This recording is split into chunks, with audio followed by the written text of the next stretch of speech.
سیناریۆکانی تورکیا لە دیداری ئۆجەلان و ئیمرالی. وتاری نووسەر و ڕۆژنامەنووس ئەنوەر حسێن. پاش 43 مانگ لە گۆشەگیری سەر عەبدوڵڵا ئۆجەلان لە زیندانی ئیمرالی، مانگی ئۆکتۆبەری ئەمساڵ عومەر ئۆجەلان و کۆتایی دێسەمبەریش وەفدی دەمپارتی پەروین بۆڵدان و سری سورەیاوەندار سەردانی ئۆجەلانیان کرد. کردنەوەی دەرگای ئیمرالی بۆ دەمپارتی لەلایەن ئاکەپا لەبەر ئەم هۆکارانەیە. یەکەم، یاریکردن و چاوبەستەگی لەگەڵ جیهانی خۆراوا لە کەیسی مافی مرۆڤ کە دەتوانم دانوستان بکەم و پرسی ئاشتیم لەگەڵ کورد و ئۆجەلان بۆ گرنگە، بەڵام نامەوێ لەگەڵ قەندیل دانیشتن بکەم.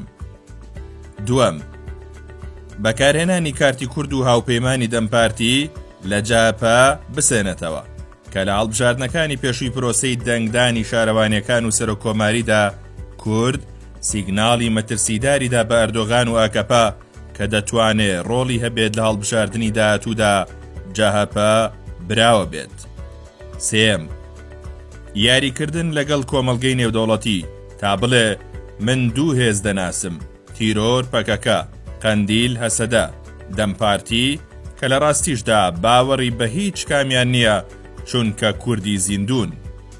چوارەم، خاڵی گرنگ و حەقیقەتی دانوستانەکە ئەوەیە بەڵکو ئۆجەلان قسەیەک بکا و مخالفی قەندیل بێ، بەڵکو ببێتە خلافی نێوان باڵی ڕاست و چەپی قەندیل و کۆتایی بە ئاپۆیزم بێت. پێنجەم، تا نەورۆزی داهاتوو گەر تورکیا ئەو ئەجەندایانەی دایناوە لە سووریا، هەرێمی کوردستان، عێراق بۆی بچێتە پێش، ڕەنگە ئۆجەلان بانگشتی پەرلەمان بکە، بەڵام دیدارە نهێنیەکانی 4 جاری ئەردۆغان و 6 جاری باخچەلی لەگەڵ ئۆجەلان ئاماژەن بۆ ئەوەی کە تورکیا هێشتا قسەی دڵخوازی خۆی لەلایەن ئۆجەلان وەرنەگرتووە، ئەویش ڕستە دڵخوازەکەیەتی پەکەکە چەک دابنێ. بەڵام چ سەختە بۆ تورکیا کە هەموو شتێکی مسۆگەر نەکردبێ و ئۆجەلان لە پەرلەمان ڕاستەوخۆ قسە بکە. پێچەوانەکەشی ڕاستە چ سەختە ئۆجەلان گەردەسکەوتێکی کۆنکرێتی و لایەنی سێیەم بەشدار نەبێ و بێت قسەیەک بکە. تورکیا گەرپرسەکەی بۆ جددی دەبێ واز لەو گەمەیە بێنێ کە دەڵێ من لەگەڵ قەندیل و تیرۆر پەکەکە دانوستان ناکەم، چونکە قەندیل، پەکەکە، ئۆجەلان و دەمپارتی یەک خەتن لە پرۆسەکە. شەشەم، لە قەندیل دوو بۆچوونی جیاواز هەیە کە پەیوەندی بە خەتی ڕووسیا و ئێرانەوە هەیە.